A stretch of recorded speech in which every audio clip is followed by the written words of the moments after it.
Infinix 08i Infinixல மிகப்பெரிய எதிர்பார்ப்புல இருந்த ஒரு மொபைல் அப்படினு சொல்லலாம்.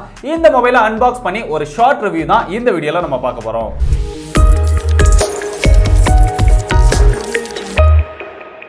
Infinix 08i ல Infinix இதுவரைக்கும் கொடுக்காத நிறைய ஸ்பெக்ஸ் வந்து ரொம்ப சூப்பரா கொடுத்திருக்காங்க அப்படினு சொல்லலாம். அதனால தான் இந்த Infinix ஓட 08i க்கு இந்தியால ஒரு மிகப்பெரிய எதிர்பார்ப்பு இருக்குது.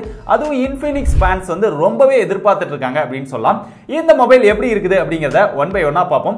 முதல்ல அன்பாக்சிங் பார்த்துட்டு வந்துருவோம். இதுதான் Infinix 08i ஓட பாக்ஸ். இதுவரைக்கும் Infinix ஓட பாக்ஸ் அப்படினா ஒரு கிரீன் கலர் கலந்த மாதிரியான ஒரு டிசைன் கொடுத்திருப்பாங்க. பட் இந்த டைம் டிஃபரண்டா ஒரு ஒயிட் கலர் பாக்ஸ் மாதிரி கொடுத்திருக்காங்க. பார்க்கிறதுக்கே ரொம்ப சூப்பரா இருக்கு அப்படினு சொல்லலாம். அதுல 8 மாதிரி கொடுத்து சென்டர்ல 08i அப்படினு கொடுத்திருக்காங்க. அப்படியே ரியர்ல வந்தோம் அப்படினா அதோட முக்கியமான ஃபீச்சர்ஸ் எல்லாமே ஹைலைட் பண்ணிருக்காங்க. மேட் இன் இந்தியா அப்படிங்கறத கொஞ்சம் பெருசா போட்டுருக்காங்க.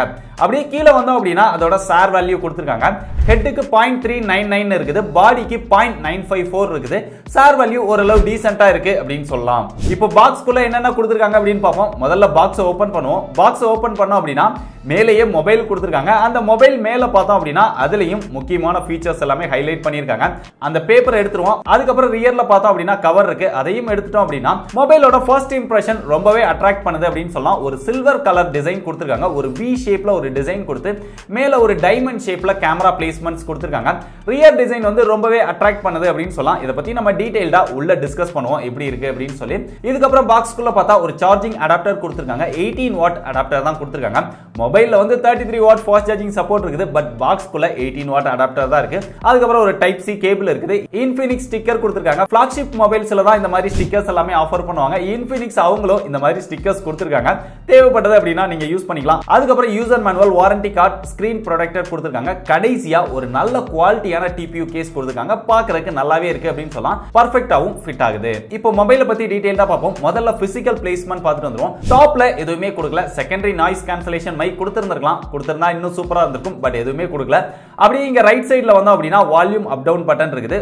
பவர் பட்டன் இருக்கு. பவர் பட்டன்ல ஃபிங்கர் பிரிண்ட் சென்சாரும் கொடுத்துட்டாங்க. பாட்டம்ல வந்தோம் அப்படினா speaker, type C port, mic, 3.5mm jack கொடுத்திருக்காங்க. லெஃப்ட் சைடுல வந்தோம் அப்படினா சிம் ஸ்லாட் கொடுத்திருக்காங்க. சிம் ஸ்லாட்டை ஓபன் பண்ணி பாப்போம். ஓபன் பண்ணி பார்த்தோம் அப்படினா dual SIM with dedicated SD card slot கொடுத்திருக்காங்க. ரொம்ப சூப்பரான விஷயம் அப்படினு சொல்லலாம். SD கார்டு வந்து மேக்ஸிமமா 256 GB வரைக்கும் சப்போர்ட் பண்ணும் அப்படினு சொல்லியிருக்காங்க.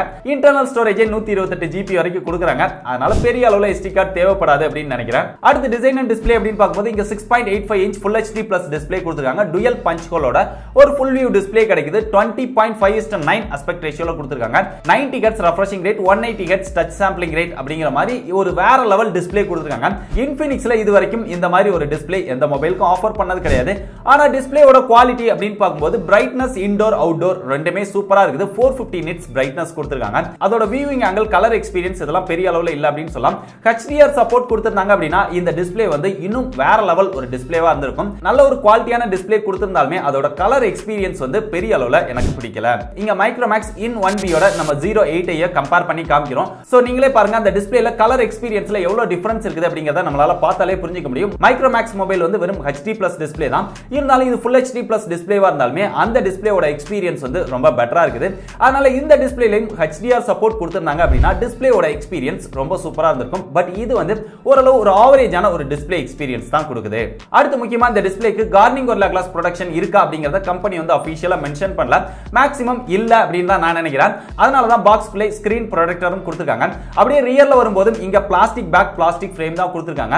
அந்த ரியர்ல அந்த கேமரா பிளேஸ்மென்ட் பார்த்தோம் அப்படினா அந்த டைமண்ட் ஷேப், அந்த டிசைன், அந்த கலர்ஸ் இதெல்லாமே எனக்கு ரொம்ப பிடிச்சிருக்குது. ஆனா அந்த கேமரா பிளேஸ் பண்ணியிருக்கிற அந்த டைமண்ட் ஷேப் வந்து ரொம்ப பெருசா இருக்கிற மாதிரி தெரியுது. மொக்கையா ஒரு பெரிய டிசைன் மாதிரி கொடுத்திருக்காங்க. இன்னும் கொஞ்சம் சின்னதா ஸ்டைலிஷா கொடுத்திருந்தாங்க அப்படினா அந்த டிசைனும் ரொம்ப சூப்பரா இருந்திருக்கும் அப்படின்னு நினைக்கிறேன். இந்த பெரிய டைமண்ட் ஷேப் டிசைன் வந்து உங்களுக்கு பிடிச்சிருக்குதா அப்படிங்கறத மறக்காம கீழ கமெண்ட் பண்ணுங்க. ஓவராலா நம்ம டிசைன் அண்ட் டிஸ்ப்ளே அப்படின்னு பார்த்தோம்னா ஆவரேஜ் தான், பெஸ்ட் அப்படின்னு சொல்ல முடியாது. அடுத்ததா கேமராஸ் அப்படின்னு பார்க்கும்போது ரியர்ல குவாட் கேமரா கொடுத்திருக்காங்க. அதுல பிரைமரி கேமராவா 48 மெகாபிக்சல் கொடுத்திருக்காங்க. அதுக்கு அப்புறம் ஒரு 8 megapixel ultra wide angle lens, அதுக்கு அப்புறம் ஒரு 2 மெகாபிக்சல், எப்பவும் போல நாலாவதா ஒரு 2 மெகாபிக்சல் AI சென்சார் அப்படின்னு குவாட் கேமரா செட்டப் கொடுத்திருக்காங்க. இங்க போட்டோ குவாலிட்டி, வீடியோ குவாலிட்டி எல்லாமே சூப்பரா இருக்கு அப்படின்னு சொல்லலாம். ஆனா ஒரு சில ஃபீச்சர்ஸ் எல்லாமே இன்னும் நல்லா ஆப்டிமைஸ் பண்ணிருக்கலாம். ரொம்ப முக்கியமா இதுல ஐ ட்ராக்கிங் அப்படிங்கிற ஒரு ஃபீச்சர்ஸ் கொடுத்திருக்காங்க. Vivo V20 ல இருக்கிற அந்த ஃபீச்சர்ஸ் கொடுத்திருக்காங்க. இதே தான் டெக்னோ Camon 16 லைன் கொடுத்திருந்தாங்க. அதுலயும் பெரிய அளவுல ஆப்டிமைஸ் பண்ணல. டெக்னோ Camon 16 அன்பாக்சிங் நீங்க இன்னும் பார்க்கல அப்படினா இங்க கார்டுல கொடுத்திருக்கேன், செக் பண்ணி பாருங்க. இந்த இதுலயும் ஐ ட்ராக்கிங் ஃபீச்சர்ஸ் வந்து அந்த அளவுக்கு பெர்ஃபெக்ட்டா ட்ராக் பண்ணல அப்படினு சொல்லலாம். மத்தபடி ஸ்லோ மோஷன்ல வீடியோ எடுத்துக்க முடியும். அல்ட்ரா ஸ்டெடி வீடியோ ஆப்ஷன் கொடுத்திருக்காங்க. அதுல நல்லா ஷேக் இல்லாம ரொம்ப சூப்பராவே வீடியோ எடுத்துக்க முடியுது. ஓவராலா ரியர் கேமராவோட போட்டோ வீடியோ குவாலிட்டி பாக்கும்போது கலர் எக்ஸ்பீரியன்ஸ் இதெல்லாம் ஓரளவு நல்லாவே பண்ணிருக்காங்க அப்படினு சொல்லலாம். சாம்பிள் போட்டோஸ் காமிக்கிறேன், நீங்களே பாருங்க.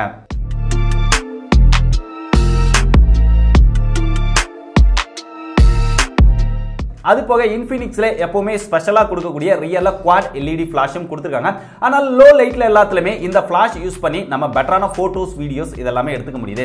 அப்படிங்க செல்ஃபி கேமரா வந்து அப்படினா இந்த பிரைஸ் செக்மென்ட்ல யாருமே ஆஃபர் பண்ணாத டுயல் செல்ஃபி கேமரா ஆஃபர் பண்றாங்க. பஞ்ச் ஹோல் டிசைனோட 16 மெகாபிக்சல் பிரைமரி கேமராவா இருக்குது. அதுக்கு அப்புறம் ஒரு 8 megapixel ultra wide angle lens கொடுத்திருக்காங்க. செல்ஃபி கேமராலயும் நிறைய ஃபீச்சர்ஸ் கொடுத்திருக்காங்க. இதுலயும் போட்டோ குவாலிட்டி வீடியோ குவாலிட்டி எல்லாமே நல்லாவே எடுத்துக்க முடியுது. இது போக செல்ஃபி ரியர் ரெண்டுலயுமே ஐ ட்ராக்கிங் ஃபீச்சர்ஸ் கொடுத்திருக்காங்க. செல்ஃபி ரியர் ரெண்டுலயுமே 4K வரைக்கும் நம்மளால வீடியோ ஷூட் பண்ணிக்க முடியுது. சோ ஓவராலா கேமராஸ் அப்படினு பாக்கும்போது ஆவரேஜை விட கொஞ்சம் பெட்டராவே பண்ணிருக்காங்க அப்படினு சொல்லலாம். இன்னும் நிறைய விஷயங்களை ஆப்டிமைஸ் பண்ணாங்க அப்படினா இன்னும் நமக்கு ஒரு பெஸ்டான போட்டோ வீடியோ குவாலிட்டியோட அவுட்புட் கிடைக்கும். சோ அடுத்த அப்டேட்ல இதெல்லாம் ஃபிக்ஸ் பண்றாங்களா அப்படிங்கறத நம்ம வெயிட் பண்ணி பார்ப்போம். அடுத்து பெர்ஃபார்மன்ஸ் அப்படினு பாக்கும்போது இங்க MediaTek Helio G90T ப்ராசஸர் கொடுத்திருக்காங்க. இது ஒரு 12nm ப்ராசஸர். Realme 6 ல கொடுத்திருந்த அதே ப்ராசஸர் கொடுத்திருக்காங்க. இங்க பெர்ஃபார்மன்ஸ் அப்படினு பாக்கும்போது வேற லெவல் பெர்ஃபார்மன்ஸ் இருக்கு. இதோட Antutu ஸ்கோர் நம்ம செக் பண்ணி பார்த்தப்ப 2,89,000 Antutu ஸ்கோர் வருது. நிறைய ஹையர் எண்ட் கேம்ஸ் எல்லாம் நம்ம விளையாண்டு பார்த்தப்ப எந்த ஒரு லாகும் இல்லாம ரொம்ப சூப்பரான ஒரு எக்ஸ்பீரியன்ஸ் கிடைக்குது. சோ கேமிங் பொறுத்தவரை இந்த ப்ராசஸருக்கு இந்த மொபைல் வந்து ஒரு பெஸ்டான பெர்ஃபார்மன்ஸ் கொடுக்குது. அதே மாதிரி இதுல லிக்விட் கூலிங் டெக்னாலஜி கொடுத்திருக்காங்க. அதே மாதிரி எவ்வளவு கேம் விளையாண்டாலும் மொபைல் வந்து பெரிய அளவுல ஹீட்டிங் இஷ்யூ அப்படிங்கிற எந்த ஒரு ப்ராப்ளமும் கிடையாது. சோ அந்த விதத்துல இந்த மொபைல் வந்து ஒரு பெஸ்டான கேமிங் மொபைலா இருக்குது. இது போக LPDDR4X டைப் RAM யூஸ் பண்ணிருக்காங்க. UFS 2.1 சப்போர்ட்டோட வருது. இதோட பேஸ் வேரியன்ட் 8GB RAM மொபைலா தான் லான்ச் பண்றாங்க. அதனால கேமிங் எக்ஸ்பீரியன்ஸ்க்கு one of the best mobile அப்படின்னு சொல்லலாம். இருந்தாலும் நம்ம கண்டினியூஸா கேம் விளையாடிட்டு இருக்கும்போது கேம்ல வந்து எந்த ஒரு லாகும் இல்லாத ஒரு சூப்பரான எக்ஸ்பீரியன்ஸ் கிடைக்குது. பட் அந்த கேமை விட்டு நம்ம வெளியில வரோம் அப்படின்னா அந்த இடத்துல சின்ன சின்ன லாக் இருக்குது. அது ஒருவேளை UI எக்ஸ்பீரியன்ஸ்னால அந்த ப்ராப்ளம் இருக்கலாம் அப்படின்னு நினைக்கிறேன். அடுத்த UI அப்டேட் பண்ணும்போது இந்த மாதிரியான ப்ராப்ளம் எல்லாம் சால்வ் பண்றதுக்கு அதிக வாய்ப்பு இருக்குது. பட் கேமிங் பெர்ஃபார்மன்ஸ் வந்து இந்த மொபைல்ல பெஸ்ட், எந்த ஒரு ஹீட்டிங் இஷ்யூ இல்ல. அடுத்து இதுல சாஃப்ட்வேர் அப்படின்னு பார்க்கும்போது Android 10 ஓட XOS 7.0 கொடுத்திருக்காங்க. XOS 7.0ல நிறைய ஃபீச்சர்ஸ் வந்து அப்டேட் பண்ணிருக்காங்க. ஆனாலுமே எப்பவும் போல இன்ஃபினிக்ஸ்ல இருக்கிற அந்த ஆட்ஸ் வந்து அதிகமா புஷ் பண்றாங்க. நிறைய இடங்கள்ல தேவையில்லாத ஆட்ஸ் புஷ் பண்றாங்க. இந்த மொபைல்லையும் அந்த ப்ராப்ளம் இருக்குது. நிறைய ப்ரீ இன்ஸ்டால்டு ப்ளோட்வேர்ஸ், முக்கியமா நிறைய கேம்ஸ் எல்லாமே கொடுத்திருக்காங்க. ஒரு சில ஆப் வந்து அன்இன்ஸ்டால் பண்ணிக்க முடியுது, ஒரு சில ஆப் வந்து அன்இன்ஸ்டால் பண்ண முடியல.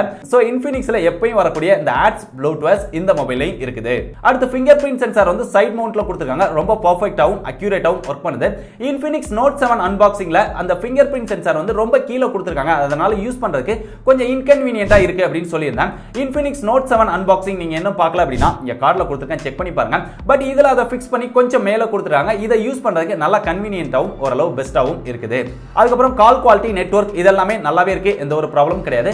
அதே மாதிரி மியூசிக் குவாலிட்டி பொறுத்தவரை ஓரளவு டீசென்ட்டான குவாலிட்டி தான் எதிர்பார்க்க முடியுது. பெரிய அளவுல எக்ஸலண்டான ஒரு மியூசிக் குவாலிட்டி அப்படின்னு இந்த மொபைல்ல சொல்ல முடியல. ஃபைனலா இதுல பேட்டரி கெபாசிட்டி அப்படின்னு பார்க்கும்போது 4500 mAh பேட்டரி கெபாசிட்டி கொடுத்திருக்காங்க. 33 வாட் ஃபாஸ்ட் சார்ஜிங் சப்போர்ட் கொடுத்திருக்காங்க. ஆனா பாக்ஸ்க்குள்ள 33 வாட் அடாப்டர் கொடுக்கல. பாக்ஸ்க்குள்ள 18 வாட் அடாப்டர் தான் கொடுத்திருக்காங்க. நீங்க 33 வாட் சார்ஜரை யூஸ் பண்ணி சார்ஜ் பண்ணா 30 மினிட்ஸ்க்குள்ள 70% சார்ஜ் பண்ணிரலாம் அப்படின்னு சொல்லிருக்காங்க. ஆனா இந்த 18 வாட் அடாப்டரை யூஸ் பண்ணி சார்ஜ் பண்ணும்போது கொஞ்சம் டைம் அதிகமா தான் இருக்குது. இதோட சார்ஜிங் டெஸ்ட் வந்து உங்களுக்கு வேணுமா அப்படினா மறக்காம கீழ கமெண்ட் பண்ணுங்க. நிறைய கமெண்ட் வந்தது அப்படினா சார்ஜிங் டெஸ்ட்டுக்குன்னு ஒரு தனி வீடியோ போட முயற்சி பண்றேன். இப்போ வரைக்கும் நாங்க யூஸ் பண்ண வரைக்கும் இந்த மொபைல் வந்து பேட்டரி ட்ரெயின் ஆகிற இஷ்யூ வந்து பெருசா இல்ல. ஆனா கொஞ்ச நாள் தான் யூஸ் பண்ணிட்டு இருக்கோம் அப்படிங்கறதுனால இத கன்ஃபார்மா சொல்ல முடியாது. ஒரு 30 டேஸ் யூஸ் பண்ணி பார்த்துட்டு அதுக்கப்புறம் ஏதாவது இஷ்யூ இருந்தது இல்ல பேட்டரி ட்ரெயின் ஆகிற இஷ்யூ இருந்தது அப்படினா நம்மளுடைய டெலிகிராம் குரூப்ல அப்டேட் பண்ற, தேவைப்படுறவங்க ஃபாலோ பண்ணி வச்சுக்கோங்க. டிஸ்கிரிப்ஷன்ல லிங்க் இருக்குது. இல்ல 30 டேஸ் யூஸ் பண்ணதுக்கு அப்புறம் உங்களுக்கு டீடைல்டான ரிவ்யூ வேணுமா அப்படினா மறக்காம கீழ கமெண்ட் பண்ணுங்க. நிறைய கமெண்ட்ஸ் வந்தது அப்படினா டீடைல்டான ரிவ்யூ போடுறதுக்கும் முயற்சி பண்றேன். சோ இந்த மொபைல்ல ஒரே ஒரு வேரியன்ட் தான் லான்ச் பண்ண போறாங்க. 8GB RAM 128GB internal ஸ்டோரேஜோட launch பண்ண போறாங்க. இதுல அவைலபிள் ஸ்டோரேஜ் அப்படின்னு பார்த்தா 104GB கிட்ட அவைலபிளா இருக்குது. ஓரளவு போதுமானது அப்படின்னு தான் நினைக்கிறேன். அது போக டெடிகேட்டட் SD கார்டு ஸ்லாட் இருக்கிறதுனால உங்களுக்கு தேவையான அளவுக்கு நீங்க இன்க்ரீஸ் பண்ணிக்க முடியும். முடியும். இந்த மொபைல் லான்ச் ஆகிறதுக்கு முன்னாடியே இந்த வீடியோ ஷூட் பண்ணிட்டு இருக்கேன். மொபைல் லான்ச் ஆனதுக்கு அப்புறம் அதோட பிரைஸ் வந்து நான் டிஸ்கிரிப்ஷன்ல அப்டேட் பண்ணியிருக்கேன். தேவைப்படுறவங்க அதை செக் பண்ணி பார்த்துக்கோங்க. இப்போதைக்கு எக்ஸ்பெக்டட் பிரைஸ் அப்படின்னு பார்த்தோம்னா 8GB RAM 128GB internal storage இருக்குது. 15,000 ரூபாய் பிரைஸ் செக்மெண்ட்க்கு லான்ச் பண்ணுவாங்க அப்படின்னு நினைக்கிறேன். 15,000 ரூபாய் பிரைஸ் செக்மெண்ட்டை விட கொஞ்சம் அதிகமா போயிட்டாங்க அப்படின்னா இந்த மொபைல் வந்து பெரிய அளவுல ஒருத்தான மொபைலா தெரியாது. பட் என்ன பிரைஸ்க்கு லான்ச் பண்றாங்க அப்படிங்கறத வெயிட் பண்ணி பார்ப்போம். இது வந்து என்னுடைய எக்ஸ்பெக்டட் பிரைஸ் தான். இந்த மொபைல் 15,000 ரூபாய் பிரைஸ் செக்மெண்ட்க்கு லான்ச் பண்ணாங்க அப்படின்னா ஆன்லைன்ல நீங்க கம்பேர் பண்ணீங்க அப்படின்னா இதை விட பெட்டரான மொபைலா Poco M2 Pro, Realme 7 இதெல்லாமே இருக்குது. ஆனா இதுல ஒரே ஒரு பெஸ்டான விஷயம் என்ன, இந்த பிரைஸ் செக்மெண்ட்க்கு 8GB RAM வந்து ஆஃபர் பண்ணுவாங்க. மத்த மொபைல்ஸ் எல்லாமே நீங்க 8GB RAM வாங்கணும் அப்படின்னா 17,000 ரூபாய் அந்த பிரைஸ் செக்மெண்ட்க்கு மேல போய்டும். சோ அந்த விதத்துல இந்த மொபைல் பெஸ்டான சாய்ஸா இருக்கும். அதே நேரத்துல ஆஃப்லைன்ல பாத்தீங்க அப்படின்னா 15,000 ரூபாய் பிரைஸ் செக்மெண்ட்க்கு ஒரு பெஸ்டான கேமிங் மொபைலா இந்த மொபைல் இருக்கும். இருந்தாலும் நிறைய விஷயங்கள் வந்து அங்கங்க ப்ராப்ளம் இருக்குது, லாக் ஆகுது, பெஸ்டான டிஸ்ப்ளே இல்ல, கேமரால ஒரு சில விஷயங்கள் லாக் ஆகுது, கேமிங்கை விட்டு வெளியில வரும்போது சின்ன சின்ன லாக் இருக்குது, சாஃப்ட்வேர்ல நிறைய ப்ளோட்வேர்ஸ் ஆட்ஸ் இதெல்லாமே இருக்குது. சோ இந்த மாதிரியான நிறைய விஷயங்கள் எல்லாமே அடுத்தடுத்த சாஃப்ட்வேர் அப்டேட்ல ஃபிக்ஸ் பண்ணி ஒரு பெஸ்ட் மொபைலா ஆப்டிமைஸ் பண்ணி கொடுத்தாங்க அப்படின்னா one of the best mobile அப்படினே சொல்லலாம். இப்போதைக்கு எல்லாமே ஆவரேஜா தான் இருக்குது. ஆஃப்லைனுக்கு ஒரு பெஸ்ட் மொபைல் அப்படின்னு சொல்லலாம். சோ இந்த Infinix 08 பத்தி நீங்க என்ன நினைக்கிறீங்க? இந்த மொபைல் ஒர்த் நினைக்கிறீங்களா இல்ல ஒர்த் இல்ல நினைக்கிறீங்களா அப்படிங்கற உங்களுடைய ஒபினியனை மறக்காம கீழ கமெண்ட் பண்ணுங்க. சோ இதே மாதிரி லேட்டஸ்டான மொபைல்ஸ் அப்புறம் கேட்ஜெட்ஸ் உடைய அன்பாக்சிங் ரிவ்யூ இதெல்லாம் பார்த்து தெரிஞ்சுக்கணும் அப்படின்னா டெக் படிஸை எல்லா சோஷியல் மீடியாலயும் ஃபாலோ பண்ணிக்கோங்க. டிஸ்கிரிப்ஷன்ல எல்லா சோஷியல் மீடியாவோட லிங்க்கும் இருக்குது. அது மட்டும் இல்லாம லேட்டஸ்ட் அப்டேட்டை இன்னும் ஃபாஸ்டா தெரிஞ்சுக்கணும் அப்படின்னா நம்மளுடைய டெலிகிராம் குரூப்ல ஜாயின் பண்ணிக்கோங்க. டிஸ்கிரிப்ஷன்ல டெலிகிராம் குரூப்போட லிங்க்கும் இருக்குது. இதே மாதிரி இன்னொரு யூஸ்ஃபுல்லான வீடியோல சந்திக்கிறேன். பாய்.